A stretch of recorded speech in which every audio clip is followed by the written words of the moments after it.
नमस्कार दोस्तों, स्वागत है आपका हमारे इस YouTube चैनल में क्विक नॉलेज के 24x7 में द 10 मिनट शो में। तो चलिए शुरू करते हैं और आज के सेशन में देखते हैं हम क्या देखने वाले हैं। पहला, अंतर्राष्ट्रीय बैंक दिवस।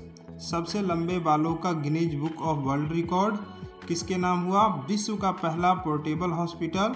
अंतर्राष्ट्रीय टेबल टेनिस महासंघ से संबंधित। दुनिया का सबसे पुराना किला कहाँ मिला? विश्व मृदा दिवस। और आज के समाचार पत्र पे एक नज़र, साथ ही खेल जगत की दुनिया से रूबरू कराएंगे। तो चलिए शुरू करते हैं।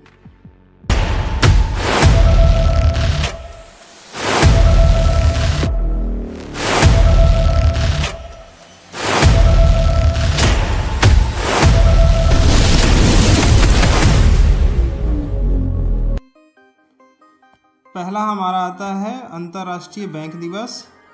इससे संबंधित प्रश्न है, अंतर्राष्ट्रीय बैंक दिवस कब मनाया जाता है? तो इसका आंसर है 4 दिसंबर, जैसा कि आप देख पा रहे होंगे।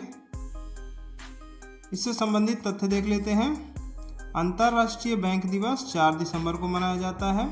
साथ ही इसका जो उद्देश्य है, वर्ष 2030 तक सतत विकास लक्ष्य को प्राप्त करना में बहुपक्षीय विकास बैंकों तथा अन्य अंतर्राष्ट्रीय बैंकों के महत्वपूर्ण योगदान को दर्शाना है। साथ ही संयुक्त राष्ट्र महासभा द्वारा जो इसकी घोषणा की गई थी 19 दिसंबर 2019 को किया गया है। नेक्स्ट देख लेते हैं, सबसे लंबे बालों का Guinness book of world record किसके नाम आया? तो इससे संबंधित प्रश्न देख लेते हैं। हाल ही में किसके नाम विश्व में सबसे लंबे बालों का Guinness book of world record दर्ज हुआ? तो इसका आंसर है सुमिता श्रीवास्तव। इनके बारे में देख लेते हैं। सुमिता श्रीवास्तव दिसंबर 2023 में प्रयागराज की ये रहने वाली हैं। साथ ही इनका जो नाम है विश्व के सबसे लंबे बाल के Guinness book of world record में दर्ज हुआ है। इनकी जो बाल की लंबाई है 236.22 सेंटीमीटर, यानी लगभग 7 फीट 9 इंच के बराबर है। इससे पूर्व इनका जो 2012 में लिम्का बुक ऑफ रिकॉर्ड में इनका नाम दर्ज है। ये Limca book of world record के बारे में हम आपको बता दें, यह भारतीय मूल की रिकॉर्ड दर्ज करने वाली एक बुक है। यह भारतीय मूल के और भारत के जो स्पेशल जिस चीज़ से रहते हैं उनके बारे में ये रिकॉर्ड रखता है। जैसे वर्ल्ड लेवल पे Guinness book of world record रखता है, वैसे लिम्का बुक ऑफ रिकॉर्ड इसमें दर्ज होता है। ये भारतीय मूल के लिए होता है। नेक्स्ट टॉपिक पे देख लेते हैं। नेक्स्ट टॉपिक है हमारा विश्व का पहला पोर्टेबल हॉस्पिटल। इससे संबंधित प्रश्न देख लेते हैं। विश्व का दिसंबर 2023 में कहाँ पर विश्व का पहला पोर्टेबल हॉस्पिटल शुरू किया गया? तो इसका आंसर है गुरुग्राम, डी आंसर। इससे संबंधित तथ्य देख लेते हैं। विश्व का पहला पोर्टेबल हॉस्पिटल शुरू किया गया है गुरुग्राम, हरियाणा में। यह दिसंबर 2023 में शुरू किया गया है।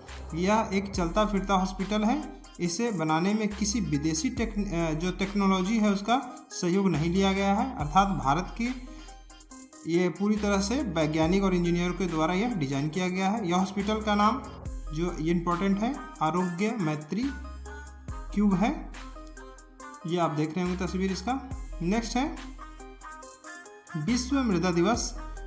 इससे संबंधित प्रश्न देख लेते हैं। विश्व मृदा दिवस कब मनाया जाता है?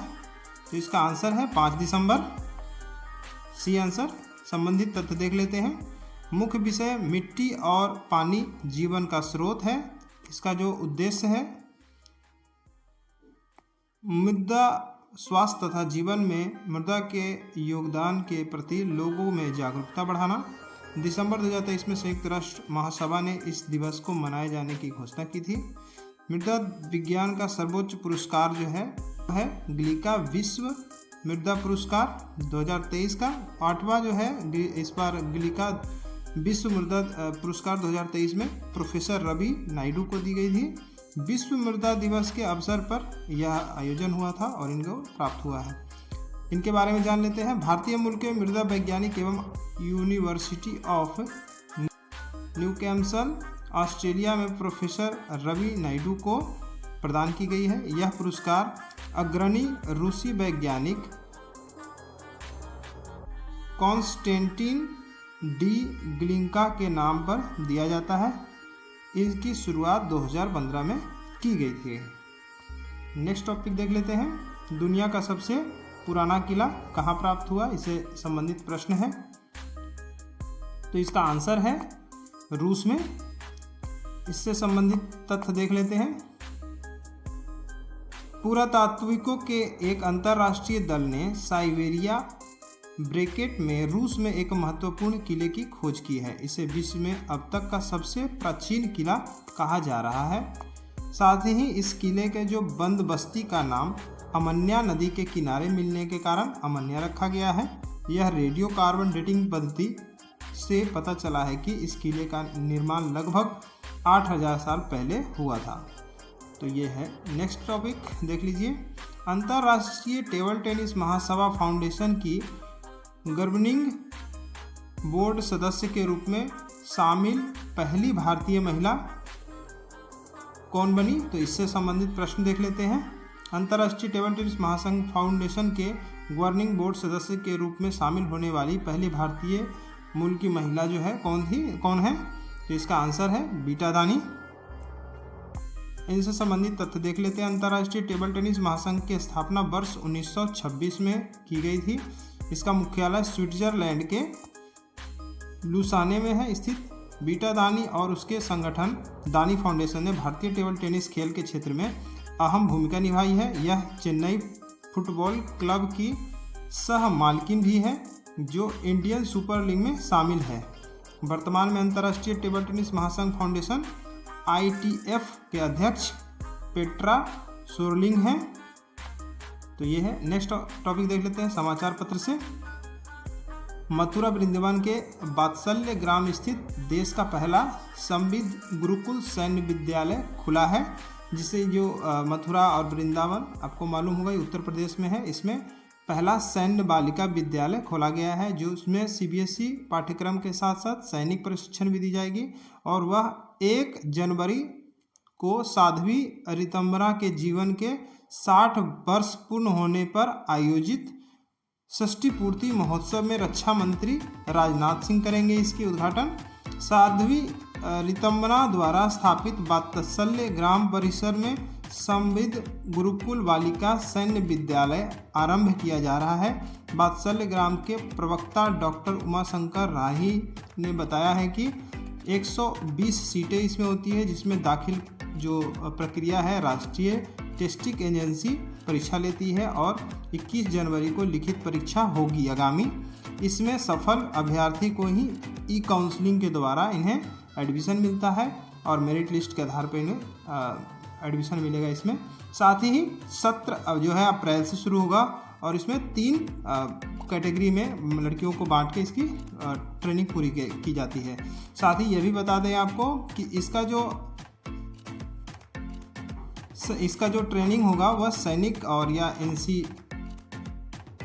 NCC के जो कैडर के होते हैं अधिकारी वो कराएंगे। और इसमें आपका घुड़सवारी, बाकी खेल प्रतियोगिता और साथ ही सेल्फ डिफेंस और सारी तरह की जो है इसमें प्रक्रिया सिखाई जाएगी। साथ ही अब नेक्स्ट टॉपिक देख लेते हैं खेल जगत से।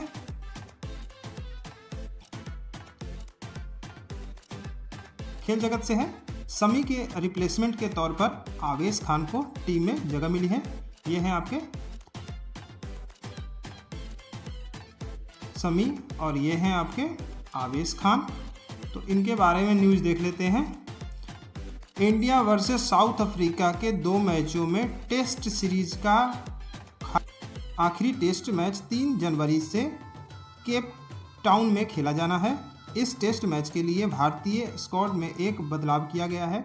यह तेज गेंदबाज जो है मोहम्मद शमी, इनकी फिटनेस अभी नहीं हो पाई है, फिट नहीं हो पाए हैं जैसा कि आप देख पा रहे हो। इसके कारण ही इनका जो है इसलिए साउथ अफ्रीका के खिलाफ टेस्ट सीरीज का हिस्सा नहीं बन पाएंगे।